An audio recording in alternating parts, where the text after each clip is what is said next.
Біз осы бидғат деген сөзді қазір көп естиміз жастардың арасында, жамағаттың арасында.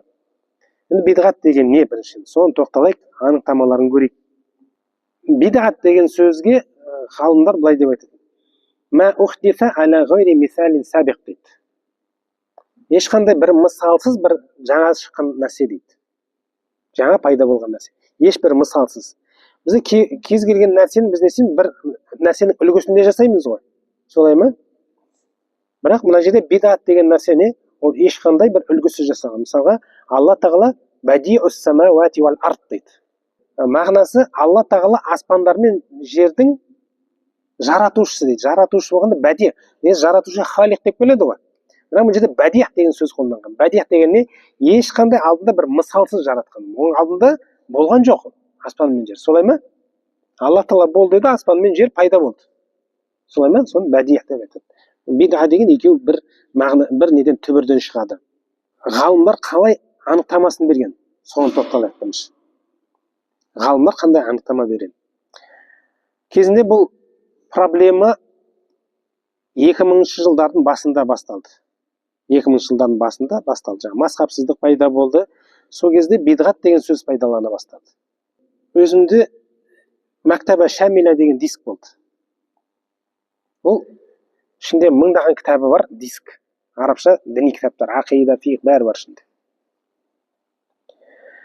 Бұл проблема пайда болған уақытта енді өзімізде де сұрақ туындайды. Бұл қайдан келген дүние?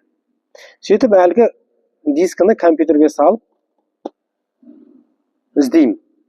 Бидғат деген сөзді енгіземін. Сол уақытта ғалымдардың анықтамасы шығады. Соның біріншісі болып имам Шафиғи шығады ғой. Имам Шафиғи кім? Үлкен муштахид ғалым. Муштахид мутлақ деп айтылады. Абсолютно үлкен ғалым болады. Мазхабтың негізін қалаушылардың бірі, Ол кісі былай деп айтады. Қаныңыздар. Әл-бидғату бидғатан дейді. Бидғат екі түрлі болады дейді. Қазірлар тыңдасаңыз, бидға ол барлығы бидға болды. Ешқандай оның түрлері жоқ деп айтады. Имам Шафиғи бидғаттың екі түрі бар дейді. Негізі, осы жерде айтып кетейік, кейбір ғалымдар бидғаттың 5 түрі бар деп айтқан. Әр түрлі ғалым ана иштихад жасап, не істеген? Бидғаттың түрлерін айтқан. Жалпы бір түрі емес, ол бірнеше түрі бар екенін көрсетеді ол ғалымдар. Және ол үлкен ғалымдар да. Қазір әрқайсысын айтамыз, мысалға, олар ислам тарихында аттары белгілі ғалымдар да. Енді имам Шафиғи айтады, әл-бидғату бидғатан, бидғат екі түрі бар дейді. Фама вафаққа сунна фахия махмуда дейді. Және ол не дейді? Махмуда және мазмума бар дейді. Мақтаулы және айыпталған дейді. Сүннет бар. Фама вафаққа сунна фахия махмуда дейді. Қайсысы сүннетке сәйкес келді дейді? Сүннетке сәйкес келгені ол махмуда, мақтаулы дейді. Яғни былайша айтқанда жақсы бидғатты. Ва ма халафаха фахия мазмума дейді. Қарсы келгені, яғни сүннетке қарсы келгені, қарсы болғаны мазмума дейді. Айыпталған дейді. Қараңыз, тәрк етілген, қабылданбайтын деген сияқты. Ибн Хаджар Әл-Асқалани деген, ол да үлкен ғалым. Омардың радиаллаху анху тарауық намазын жамағатпен оқуды қояды ғой 20 ракағаттан. Сол әрекетті іске қосқан уақытта мешітте жамағаттың жиналып бір имамның артында намаз оқытырғанын көреді да, Ниъмат әл-бидғату хазихи дейді. Мынау бидғат қандай жақсы деген сөзді айтады. Омар радиаллаху анху. Мынау бидғат қандай жақсы дейді. Осы сөздерге түсіндірме берген уақытта Ибн Хаджар Әл-Асқалани былай дейді. Әл-бидғату аслуха ма ухдиса аля гайри мисалин сабиқ дейді. Бидғат дегеніміз дейді, оның асылы мысалсыз жасалған дүние. Алдында бір мысал болмаған нәрсенің пайда болуы дейді. Ва тутлақу фи шар'i фи муқабили сунна фатакуну мазмума дейді. Шариғатта сүннетке қарсы нәрсеге қолданады дейді. Шариғатта сүннетке қарсы болған нәрсеге қолданылады дейді. Фатакуну мазмума. Осылайша ол не болады? Мазмума болады. Яғни қабылданбайды дейді. айыпталады дейді. Уаттахқиқу дейді, дұрысы дейді, аннаха ин канат яндариджу тахта мустахсанин фи шар'i фахуа хасана дейді. Дұрысы дейді, егер де ол жақсы нәрсенің ішіне кіретін болса дейді, жалпы жақсы атаулының ішіне кіретін болса дейді, қараңыздар, фахия хасана дейді, ол жақсы бидғат. Ва ин канат мимма яндариджу тахта мустақбахин фахия қабиха дейді. Жаман нәрсе атаулына кіретін болса дейді, жаман атаулыға кірсе, онда ол қабиха, жек көрінішті дейді. Үлкен ғалымдар анықтама беріп жатқан. Ва илля фахия мин қисмин мубах. Екеуіне де кірмесе, онда рұқсат етілген нәрсе дейді. Абу Бакр ибн ал-Араби деген ғалым болған кезінде 4-ші ғасырларда өмір сүрген. Пайғамбарымыздың иякум уал мухдасатил умур, жаңадан пайда болған істерден сақтаныңдар деген хадиске түсіндірме берген уақытта былай деп айтады. И'ламу алламакумулла, біліңдер, Алла Тағала сендерге білім берсін дейді. Иннал мухдаса аля қисмайн, жаңа пайда болған нәрсе екі түрлі болады дейді. Жаңадан пайда болған нәрсе екі түрлі болады. Мухдасун лайса лаху аслун илля шахун вал амалу би муқтада ал-ирада дейді. Фахаза батилун қатан дейді. Шариғатта асылы жоқ, тек қана ішкі қалауынан жасалатын бір әрекеттер дейді. Бұл дейді батыл, жалған дейді. Үзілді кесілді жалған нәрсе. Ва мухдасун би хамлин назири алан назир фахия суннатул хулафаи вал аимматил фудала дейді. Енді бір жаңа пайда болған нәрсе бар, енді анаған салыстырып, мынаған салыстырып жасалатын болса, онда ол халифтардың, әділетті халифалардың және атақты ғұламалардың жолы дейді. Валайсал бид'ату мазмуматун ли лафзи мухдас ва бид'a вала ли ма'нахума дейді. Бидғат сөзі дейді, жаңадан пайда болған мухдас деген сөздер немесе мағынасы үшін дейді, жек көрінішті емес дейді. Жек көрінішті болмайды дейді. Фақат қал Аллаху Тағала дейді. Алла Тағала Құранда осы Құранның өзін мухдас деп айтқан. Жаңа деп айтқан да, мухдас. Мен зикри мухдасин дейді. Ва қал Умар. Умар радиаллаху анху айтты дейді. Ниъмат хазихил бид'a дейді. Бұл бидғат қандай жақсы деп айтты. Оны жоғарыда айттық, иә? Не үшін айтқан ол? Бірақ жалпы факт не болып тұр? Айтылып тұр. Атақты сахаба бидғаттың жақсысы бар екеніне ишарат етіп тұр да, былайша айтқанда. Ва иннама юзамму минал бид'ати ма халафа ас-сунна ва юзамму минал мухдасати ма да'a иля ад-далала. Негізінде бидғаттан жаңағы қабылданбайтыны қандай деді? Сүннетке қайшы келгені дейді. Егер сүннетке, жалпы шариғатқа қайшы болса дейді. Ва юзамму минал мухдасати ма да'a иля ад-далала. Жаңа пайда болған нәрселердің ішінде адасушылыққа шақыратын нәрсе болса, міне осы ол қабылданбайды дейді. Мазмума дейді. Имам Науауи былай деп айтады. Ал-бид'ату би касрил ба фи шар'i ихдасу ма лам якун фи ахди Расулиллахи саллаллаху алейхи. Имам Науауи айтады. Білесіздер, Имам Науауиді. Бұл да атақты ғалым, көптеген кітаптардың, еңбектердің авторы. Бидғат дегеніміз дейді, Алланың елшісінің заманында, саллаллаху болмаған нәрсені алып келу дейді. Алланың елшісінің заманында болмаған нәрсені алып келу дейді. Уахия мунқасиматун иля хасана ва қабиха дейді.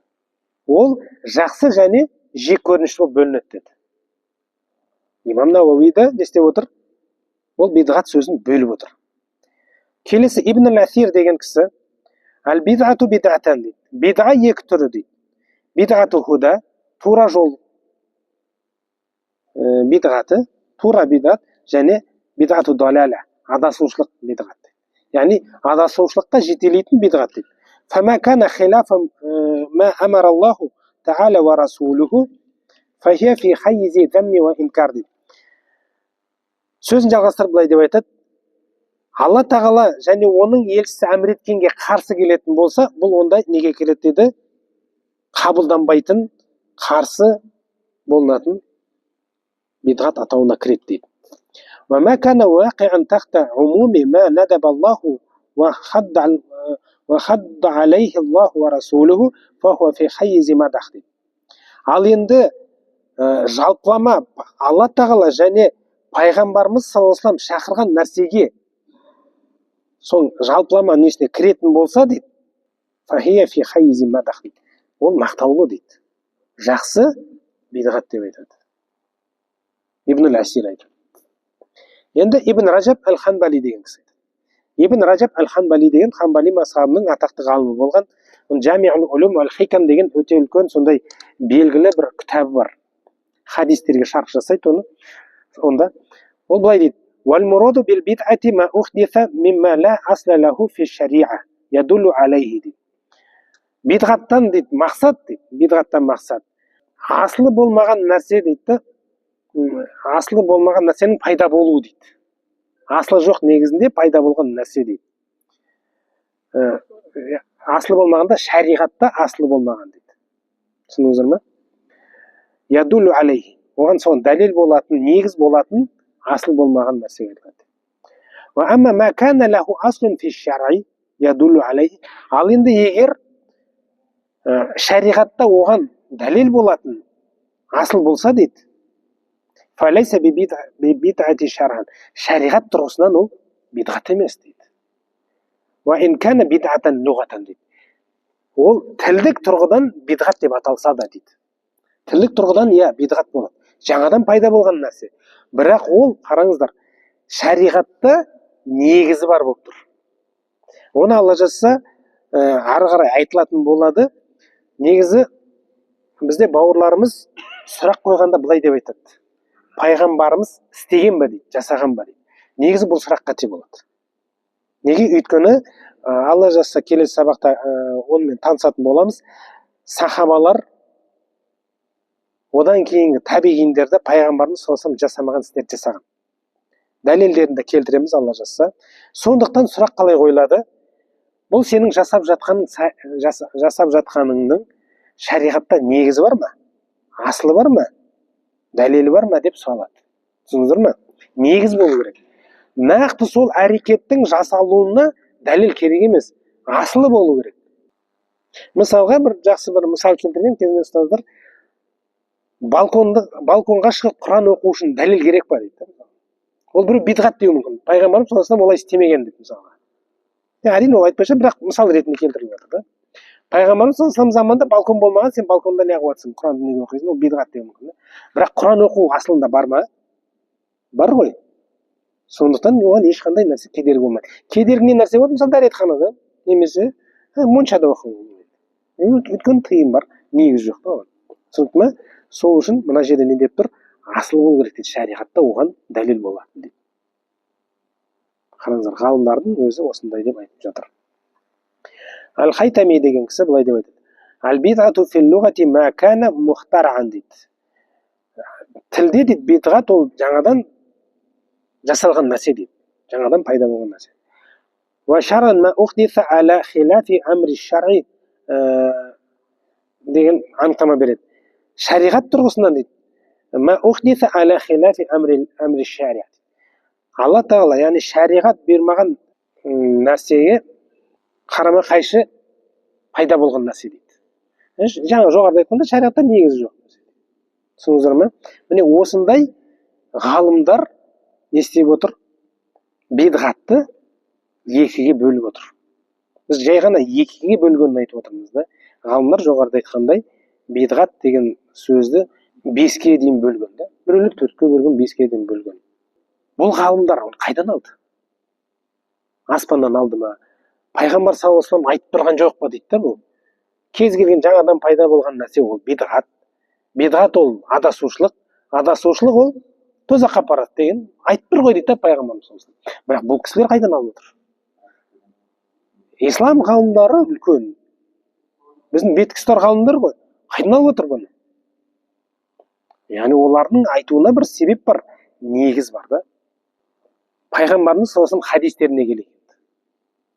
Пайғамбарымыз саллаллаху алейхи вассалам хадистері бар, естіп жүрсіздер. Ол хадистерді ғалымдарымыз екіге бөлген. екіге бөлген. Біріншісі кез келген бидғаттан қайтаратын. Кез келген бидғат, қандай болмасын, содан қайтаратын. Екіншісі жақсы нәрсе қалдыруға, жол қалдыруға үндейтін хадистер бар. Жақсы жол қалдыруға шақыратын хадистер бар. Біріншісіне келтірейік. Жәбір ибн Абдулладан келеді. Пайғамбарымыз саллаллаху алейхи вассалам хутба айтқан кезде дейді, сондай көзі қызарып, андай қатты дауыс шығарып уағыз айтты дейді да, хутба оқыды дейді. Сол кезде мынандай сөз айтады.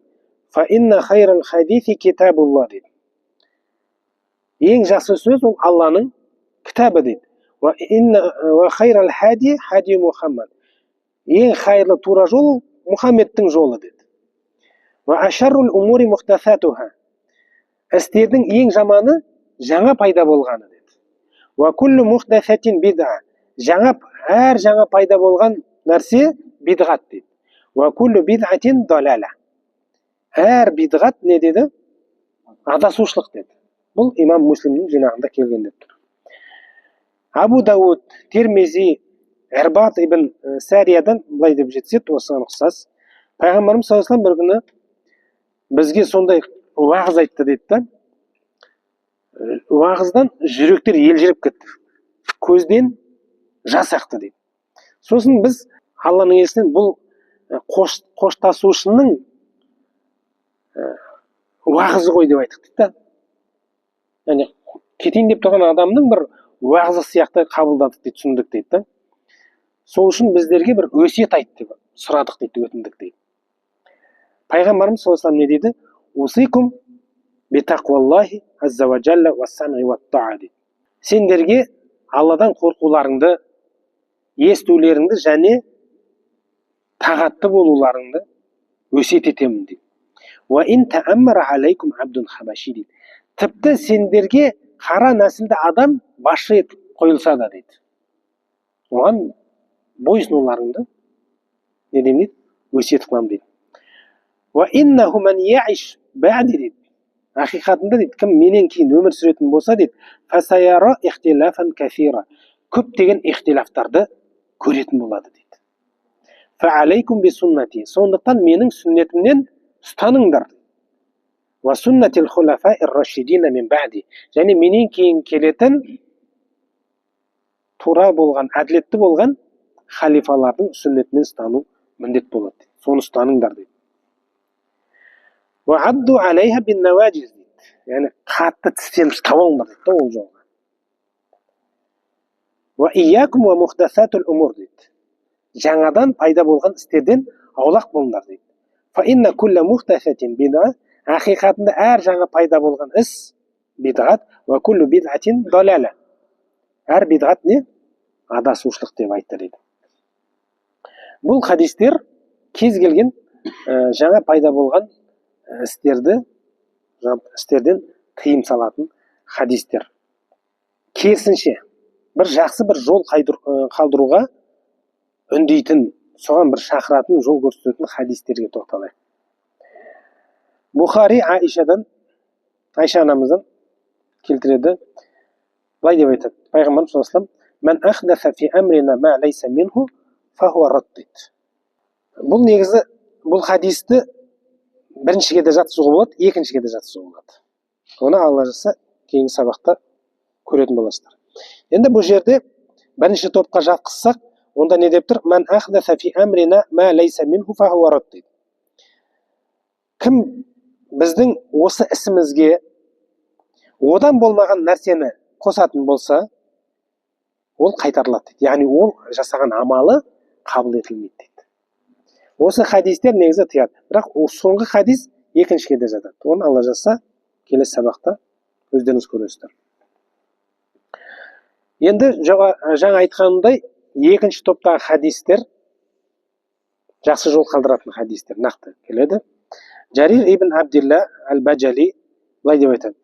Муслим, Насаи және Ибн Маджаның жинақтарында келеді. Қала Расулуллахи саллаллаху алейхи ва саллям дейді. Алланың елшісі былай деп айтады. Ман санна фил ислами суннатан хасанатан фалаху ажруха ва ажру ман амила биха ба'даху мин гайри ан юнқаса мин уджурихим шей. Алланың елшісі саллаллаху алейхи ва саллям деген. Кімде-кім исламда ислам дінінде жақсы жол қалдыратын болса дейді, жақсы жол қалдыратын болса, оған оның сауабы болады, және одан артынан жасайтындар, одан кейін жасайтындардың сауабы да оған болады дейді. Және ешқайсының сауабы кемімейді дейді.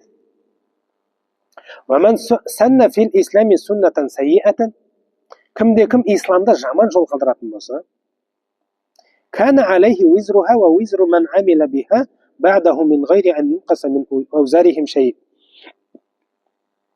Ал кімде-кім исламда жаман жол қалдыратын болса, онда оның күнәсі және одан кейін жасағандардың күнәсі де болады дейді. Және еш қайсысының сауабы, кешіріңіздер, күнәсі еш кемімейді дейді. Пайғамбарымыз саллаллаху алейхи ва саллям бұл жерде қарасаңыздар, бір жақсы бір жол қалдыруға үндеп тұр да. Бұл хадисті негізінде не себепті айтқан? Кезінде пайғамбарымыз саллаллаху алейхи ва саллям осылай сахабалармен тұрған уақытта бір адам келіп қайыр сұрайды. Ешкім үндемейді, жауап бермейді. Арасынан бір адам шығады да, қолына бір зат алады, тақиясы сияқты, сәлде сияқты бір затты алады да, бәрінен жүгіріп шығып, жинап шығады. Садақа жинап алып шығады да, әлгі кісіге береді. Бұндай нәрсе әлі жасалмаған ол уақытта. Пайғамбарымыз соны көріп қуанады да не дейді? Кімде-кім ислам дінінде жақсы жол қалдыратын болса дейді. Бұл жерде назар аударсаңыздар, ол дүниеви істерді емес. Осы пікірге қарсы болғандар айтады, бұл дүниеви істер деп. Бұл жерде пайғамбарымыз нақты айтып тұр ғой. Фил ислами дейді. Исламда жақсы бір жол қалдырса деп тұрды. Түсінікті ме? Сол үшін осы хадис жақсы бір жол қалдыруға, жақсы бір әдет қалдырса дейді да, былайша айтқанда. Сіздер де бір жақсы әдет қалдырсаңыздар, сізден кейін де бәрі соны жасайтын әдет қалдырсаңыздар, оның сауабы сіздерге келе береді. Алла да сауабын алады, сіздер де сауабын ала бересіздер. Екіншісі, осыған ұқсас, негізі басқа мәтінмен келген. Ибн Маджа Абу Хурайрадан "Манистанна хайран фастунна бихи кана лаху ажруху камилан" деп. Кімде-кім жақсы бір жол қалдырса дейді, және соған адамдар ұстанатын болса, сол жолмен жүретін болса, онда оның сауабы кәміл келеді дейді оған. Кәміл сауабы болады дейді. وَمِنْ أُجُورِ مَنْ إِسْتَنَّ بِهِ لَا يُنْقَصُ مِنْ أُجُورِهِمْ شَيْئًا дейді. Және сол артынан сол жолын қалдырды ғой, жақсы жол қалдырды ғой, солардың істеген сауабы да оған болады дейді. Және ешқайсының сауабы кемімейді дейді. وَمَنْ إِسْتُنَّ سُنَّةً سَيِّئَةً дейді. Кімде-кім жаман сүннет қалдыратын болса, فَاسْتُنَّ بِهِ, және сол жалғасатын болса, сол сүннетті, сол жолда адамдар ұстанатын болса дейді, فَعَلَيْهِ وِزْرُ كَامِلًا, оған оның күнәсі толық болады дейді. وَمِنْ أَوْزَارِ مَنْ إِسْتُنَّ بِهِ, және анау сол жолмен кім ұстанды, кім соны жасап жүрді, солардың да күнәсі оған болады дейді. لَا يَنْقُسُ مِنْ أَوْزَارِهِمْ شَيْئًا дейді. Олардың күнәлері еш кеміместен дейді. Осындай дәлелдер бар. Бір жағынан қарасаң, не нәрсеге шақырып тұр? Мүлдем кез келген жақсылық, жаңадан пайда болған нәрсені жасамауға шақырады. Екіншісі керісінше, артынан бір жақсы жол қалдыруға үндейді. Екі не бар екен. Міне осы хадистерді біріктіріп, жинап, ғалымдар біздерге осылай айтқан. Яғни бидғаттың осындай түрлері бар дейді. Оның Алла жазса, не үшін солай жасаған, Алла нәсіп етсе келесі сабақта айтатын боламыз. Бүгінше осы жеткілікті. Өйткені ауыр болып кетеді. Бұл енді ғылыми кіріп жатырмыз ғой бұл жерде. Жақсы ма? Алла жазса келесі жексенбі күні ақшам намазынан кейін кездесеміз. Алла нәсіп етсе келіңіздер. Сол жерде осы тақырыпты жалғастыратын боламыз. Алла нәсіп етсін.